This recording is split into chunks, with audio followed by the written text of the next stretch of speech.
Ndabaramutse ndabaha ikaze muri kino kiganiro tugiye kumarana umwanya mutoya kuri update bigaragara ko zikomeye cyane gose na cyane ku bakunzi bazi no mbwangurukana bumenyi babandi bakora bipfuza kuzibyaza umusaruro canke kuzibyaza amafaranga kuko zino mbuga tuzikoresha mu buryo bugiye butandukanye. So muri kano kanya hari update tugiye gusangira muri kino kiganiro kigiye kumara umwanya mutoya cyane, ariko maze ndagusabe utarakufyonda kuri kajya kajambo sabone cyangwa subscribe wigore ugafyonde ko hanyuma ucufyonda kuri kajya kantu mengana gakengeri uce wemeza ahantu handitse tuti ni wakora ivyo ikiganiro cyose tuzoshiraho uzohora ukibona mu bantu ba mbere canke nta video izogucika.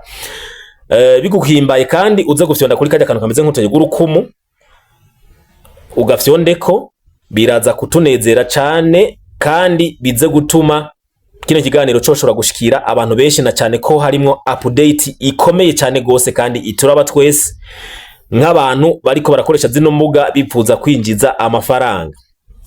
So amazi mu byukuri amazi si yayandi, ibintu byafashe iyindi ntera.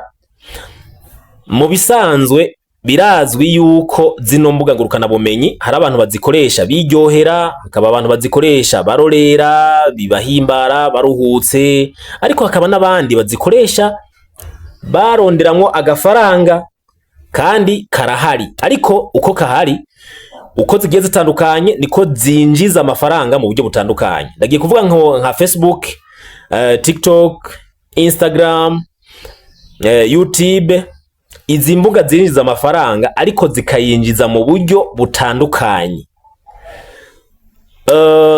Ibisabwa biratandukanye, ama video uburyo ashigwaho biratandukanye, ubwoko bwa video bwinjiza amafaranga bugiye butandukanye, ibisabwa kugira ngo uronke monétisation bigenda bitandukanye.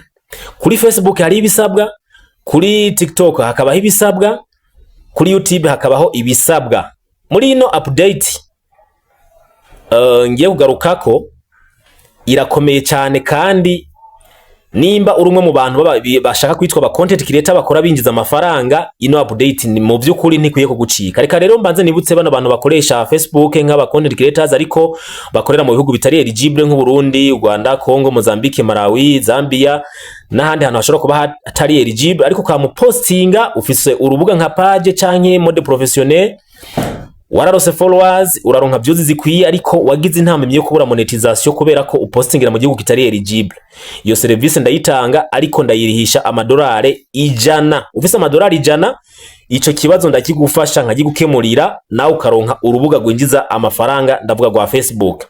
So kaburi serie ukora buri munsi uzivyo urimo naho wifuza gushika, chunyandikira kuri no nimero nimba ufise ayo madolari 100 ndihisha iyi service. Ucunyandikira kuri iyi nimero ya WhatsApp cyangwa ukamamagara tukakora ivyunguka.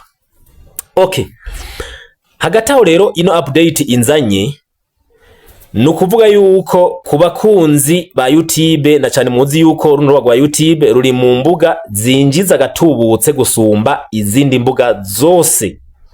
Ivyo coco turacemeranya pe, kuko ico bita RPM ni urugezo amafaranga yinjira bafatiye kuri views 1000. So kuri YouTube usanga ari hejuru cyane gusumba Facebook canke Instagram canke TikTok. Aha rero niho co gituma nibisabwa kuri YouTube tutabeshanye ko bamaze kugerageza YouTube biraremereye, biragumye, n'umwaka urahera utarabikwiza. Ariko Facebook, Instagram, TikTok no mu kwezi kumwe mu ndwi zibiri urashobora kuba wamaze gukwiza ibisabwa. Gusa nuko nazo usanga hariho ikiringo bisabwa ko niba ari page isabwa ko bimaze nk'akarorero page isabwa ko bimaze amezi 3 kugira ngo ishobore kuba yo kwemererwa monétisation. Aho ndiko ndava kuri Facebook, ariko ibisabwa byovyo ushobora kuba wabikwijije mu ugasanga uwo mwanya canke iyo minsi nturayimara, aho ucubanza ukarindira. Ariko biba byoroshe cyane kuronka followers canke kuronka views. Ariko kuri YouTube my friend, abamaze kubigerageza nibaza ko mubizi na cyane ico bita watch time hours. Iki kintu kiri mu bintu bita novuga ngo nakasa mutwe. Nakasa mutwe kubera ko usanga kugira ngo bikwize n'umwaka urahera.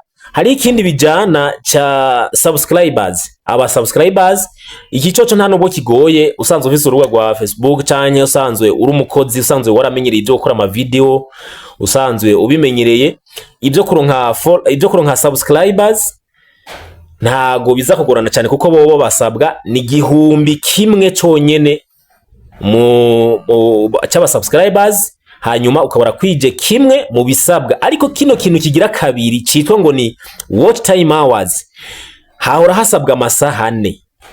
Ariko ivyabaye novuga yuko aragahoma munwa canke novuga yuko ari nk'imiryango canke imbibe canke novuga ngo bisa nkaho ari nko gukuraho nubwo atari burundu.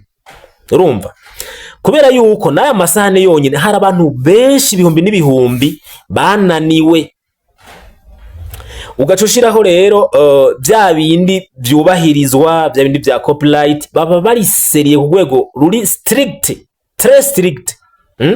Baba bari seriye ku rwego rwo hejuru ku buryo ukoza amakosa konti yawe uyisanga yazimye atani ushobora kubona. Urumva? So amakonti menshi mu minsi heze yarafuswe bivanye n'iki gukora utari seriye, ugakora ibyo wishakiye, ukavyura amategeko uko ushatse. My brother, my sister, konti yawe usanga yaragiye, nta ushobora kubona. Channel yawe usanga bayifuse. So ino update nzanye cyane ni kuri YouTube. Abantu cyane bakoresha Facebook, ndavuga ngo namwe ndazi ko mubwirizwa kuba murimo, kubera ko nimba uri mu content creator kuri Facebook ntukwiye kubaho udafise n'agacano ka YouTube uri urakuza buke buke, nubwo nyene bitaba byoroshe. Ubwirizwa gushiramo inguvu. Ubuhoho usabwa kuzigwiza n'incuro ngira ngo 100 kugira ngo ushobore kuba kumbure woba muri ano mahigwe atogucika nawe utarose YouTube iri monetize. Ndaje kubigarukako rero. Ubwa mbere kuri YouTube hari uburyo bubiri bwo gupostinga. Ushobora gupostinga ukoresheje ama reels canke aya so sinovuga ngo na reels na short video. Ama short video no kuvuga ngo na video atarenza 3 minutes. Video zitarenza 3 minutes iyo ifatwa nka short video. Iyo rero iyo postinga ukoresheje izo video zonyene hari ibyo usabwa bitandukanye na wawunda postinga video ndende zirenza iminota 3. Nuvuga kuri short video wahora usabwa impinduka nizo ngiye kuvuga rero. Kuri short video wahora usabwa imiliyoni 10 z'ama views. Urumva? Hanyuma kuri ibyo bikaba mu mezi 3. Urengeje amezi 3 byaba bisubiye A0. Hanyuma kuri video ndende bigasabwa ko ukwiza amasaha 4 ya watch time. Aha biza gutandukana na views ngaha, kuko kuri watch time nuba izo video ndende bisabwa yuko abantu baziraba baba bakwije amasaha 4. Iki kintu nagira ndakubwira yuko kitoroshe, benshi twacita akasa mutwe, kuko kugira ngo ugihambye my brother my sister ntabwo coroshe. So ubu rero ho tuvugana bisa nkaho byabaye ibi novuga ngo ni nkaho mengo ntibigishoboka. Ariko ku bantu nka mwebwe nzi mumeze nkanje si kubaca intege, ariko ngomba kubikubwira kugira ngo inguvu wahora ukoresha no munsi uzigwize na 2 canke 3 bishoboka, bibaye ngombwa 5 canke sinumva uko no bivuga. Ariko ni mu buryo bwo kukubwira ngo usabwa kuba serious nimba ushaka ko uzoba mu bantu bazogira no mahigwe. Ano mahigwe dusigaranye yano mezi 5 baduhaye ukazoba wamaze kuronka monétisation, kubera ko inyuma y'itariki imwe y'ukwezi kwa 2 kuronka monétisation kuri YouTube bizoba bisa nkaho bidashoboka pe, kuko amasaha 8 watch time utararonka monétisation. Kubera ko iyo warose monétisation urazi yuko bufise courage, uri kurabona udufaranga twinjira, uri kurabona agafaranga kinjira buke buke pole pole kava kuri tujya tu video kaza, ugacugira inguvu zo gumustinga ibintu byawe byakunze, wamaze kumenya nishe, wamaze kumenya content nyakuri yawe uzokora. Kuko hari gihe uri kurakora ukirondera monétisation, uri kurarondera hariya na hariya uja hariya, ariko iyo wamaze kuba focus neza ugatora content ukaronka monétisation biba vyoroshe ko ushobora kubandanya muri iyo nishe yawe kandi ukaronka views nawe nizo watch time zikaduga ningoga. Ariko iyo utaronka monétisation biba bigoye kubera uri kurakora atakintu kikwankuraje. Okay?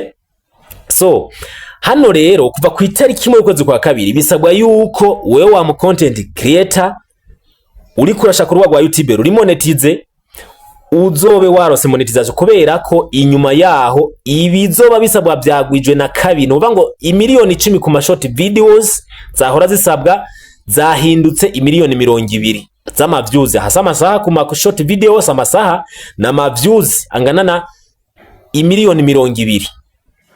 Aha kuva ku itariki 1 uzobusabwa imiliyoni 200 ku ma short video mu mezi 3 kugira ngo ushobore kuburonka monétisation, ukavuse ko na video zitatu ndende.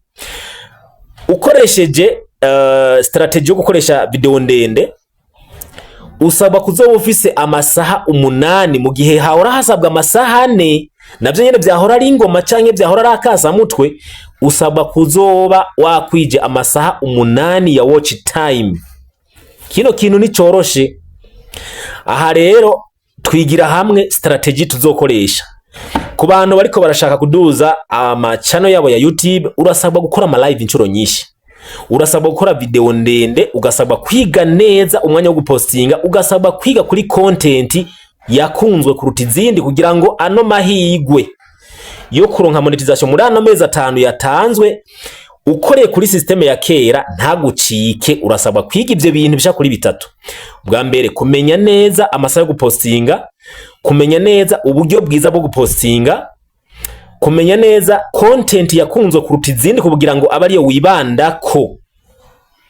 Urumva? Aha aya mahirwe gucitse muri ano mezi 5 nagira ndakubwire sindaguciye intege, ariko niko kuri kuzoronka monétisation ni wacikwa muri ana mezi 5 bizoba bisa naho bidashoboka pe. Okay, reka ndabashimire rero mwebwe mwankurikiranye. Tugiye kuguma tubana kenshi haba muri live haba mu biganiro bigiye bitandukanye. Ndakunda comment umuntu avuga ngo kino kintu gikorwa gute, aho uburiko urampa ibi byimviro canke impamvu zotuma nkora izindi video bivanye n'ivyumviro byinshi nagiye mbona canke bivanye n'ivyo nagiye mbona bigora abantu bankurikirana benshi bagiye batandukanye. Ico mbona muba mwahuriye ko nca nkora video. So thank you very much, God bless you. This is Mr. Never Give Up.